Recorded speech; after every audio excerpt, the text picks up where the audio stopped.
Amados hermanos, reflexionemos juntos un poco sobre la búsqueda de la gloria de Dios en el ministerio de la predicación.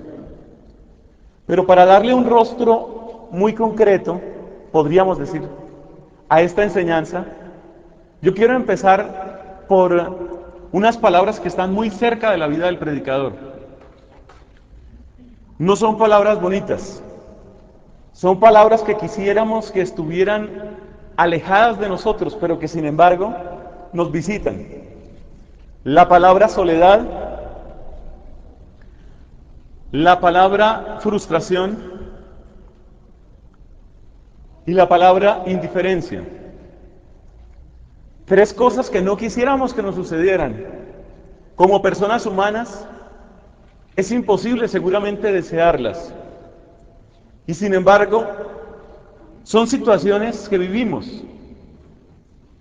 Si miramos, por ejemplo, el caso de la soledad, aparentemente un predicador debería ser una persona que nunca sufre de soledad. Nos encontramos con predicadores que están rodeados no por decenas ni por centenares, sino por miles de personas. Y en algunas audiencias, en algunas predicaciones, el Papa ha tenido millones de personas. Pero el tener miles de personas no significa que no haya soledad. Y de las cosas difíciles de manejar muchas veces en el ministerio de la predicación es la soledad. Por eso creo que un predicador necesita prepararse no solamente para cosechar los frutos dulces y amables, sino necesita prepararse también para esta soledad. Normalmente no es una soledad física, es mucho más una soledad existencial o emocional. Recordemos simplemente, hermanos, que el Evangelio está en contravía de una cantidad de cosas que son aprobadas, que son aplaudidas, que son celebradas por el mundo. Si tú quieres ser predicador de lo que al mundo le gusta, entonces el mundo te reconoce como suyo y te ama, te mima, te levanta, te aplaude. Por eso dijo nuestro Señor Jesucristo a sus apóstoles: si ustedes fueran del mundo, el mundo los amaría como cosa suya. Si uno predica lo que es aceptado y lo que es celebrado, entonces encuentra aceptación y encuentra aplauso. Pero como el predicador es predicador de Jesucristo, y como el mensaje de Jesucristo está en contravía de una cantidad de cosas de esta tierra, realmente uno se siente, muchas veces se siente nadando contra la corriente. Y nadar contra la corriente no es otra cosa sino una experiencia de soledad. Ahí experimentamos soledad. Una soledad que es incluso dolorosa. Una soledad que llega a tener tanta carga y que llega a tener tanta fuerza en nosotros que puede llevarnos incluso a traicionar a Jesús por no quedarnos solos. Hace unos años teníamos un grupo de formación y estábamos predicando con mucha intensidad sobre cómo llevar la vida según Dios. A ese grupo asistían distintas personas, entre ellas dos jovencitas, hermanas entre sí, que oían con muchísimo agrado todas las predicaciones y que asistían con mucho juicio a todas las enseñanzas. De pronto empezaron a fallar, empezaron a faltar y empezaron a buscar disculpas. Entonces, un día que me encontré con una de ellas, le pregunté por qué, después de tanto tiempo de ser tan fieles en recibir su formación, habían empezado a fallar y habían empezado a mandar disculpas tontas. Ella finalmente se sinceró y me dijo: lo que pasa es que, por ejemplo, en mi caso, decía ella, por ejemplo, en mi colegio, era una chica de colegio todavía, yo soy la única que cree en la virginidad, yo soy la única que no está de acuerdo con el aborto, yo soy la única que, yo soy la única, y me cansé de ser la única, me cansé de ser la única. Porque siempre que se hablaba de cualquier tema, las compañeritas, y estoy hablando de un colegio católico, y estoy hablando de niñas de 8º, 9º grado, de bachillerato, Las compañeritas tenían una cantidad de experiencias excitantes y de planes loquísimos de qué hablar. Y ellas lo único que podían decir es que habían estado en adoración al Santísimo, que habían estado en congreso, que habían estado en curso de formación. Entonces ellas empezaron a sentir que quedaban tan aisladas por su forma de vida, que eso se convirtió en una presión. Se fueron acobardando, sintieron que ya no podían dar testimonio. Se les fue cerrando la boca, empezaron a sentir dudas sobre sus propias opciones y para dolor nuestro, realmente se retiraron. Espero que no hayan cometido grandes ni terribles faltas, o en todo caso, que Dios tenga compasión de ellas y del mundo entero. Pero esto lo cuento sobre todo como un testimonio de la fuerza que puede llegar a tener la sociedad en uno. Es una presión, es una verdadera presión. Porque uno siempre es el raro, porque uno siempre es el que no puede, uno siempre es el que... Y esa presión nos puede llevar incluso a negar. Por eso recordamos ese texto del Evangelio según San Marcos, donde Jesús le advierte al apóstol Pedro y le dice, mira, tú me vas a negar 3 veces.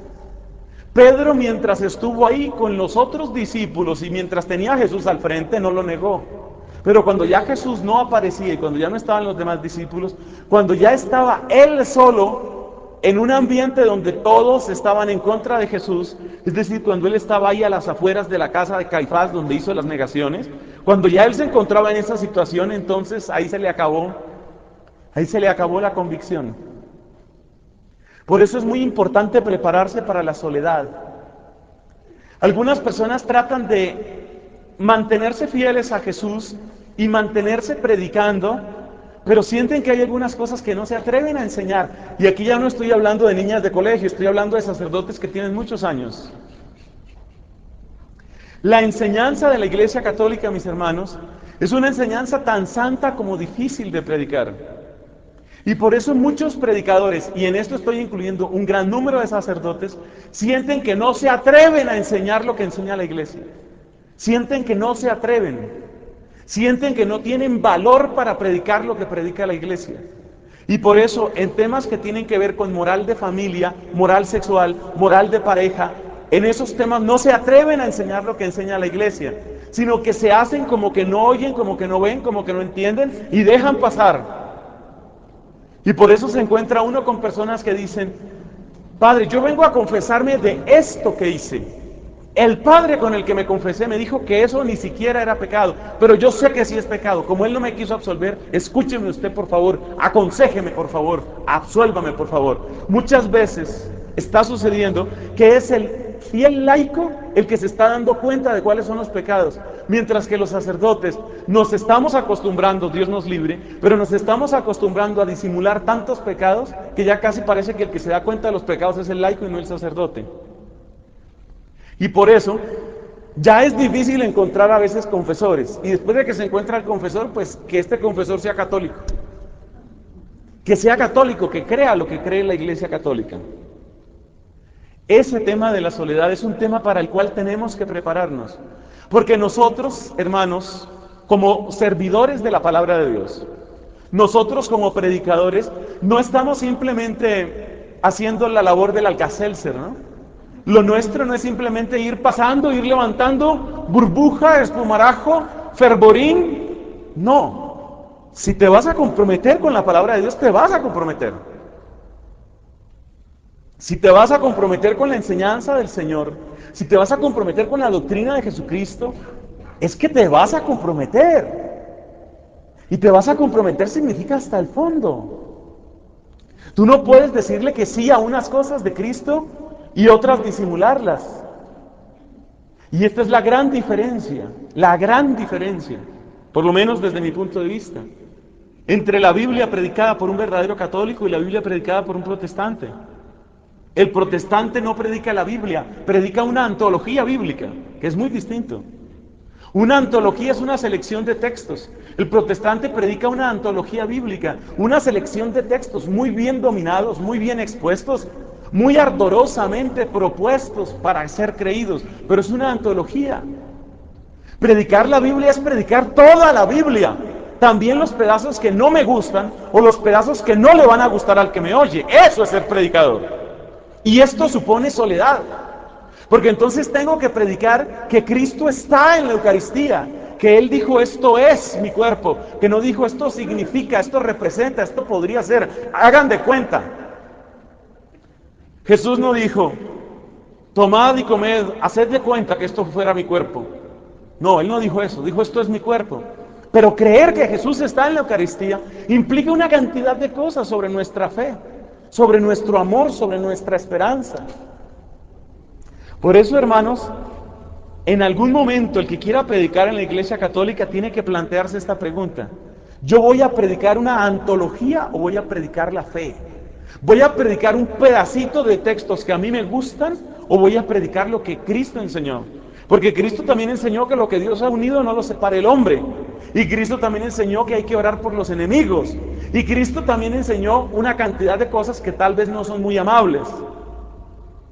Es muy fácil llenarse la boca con predicaciones sobre temas como Dios siempre perdona, Dios es amor, la misericordia del Señor es infinita, Dios quiere que seamos alegres, prósperos, felices y sin caspa.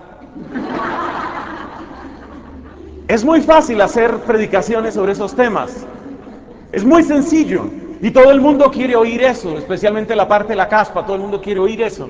Pero resulta que el mensaje nuestro no es solamente ese. Si queremos predicar la palabra, es toda la palabra, con sus consecuencias, con su historia, con lo que ha hecho en la historia de la humanidad.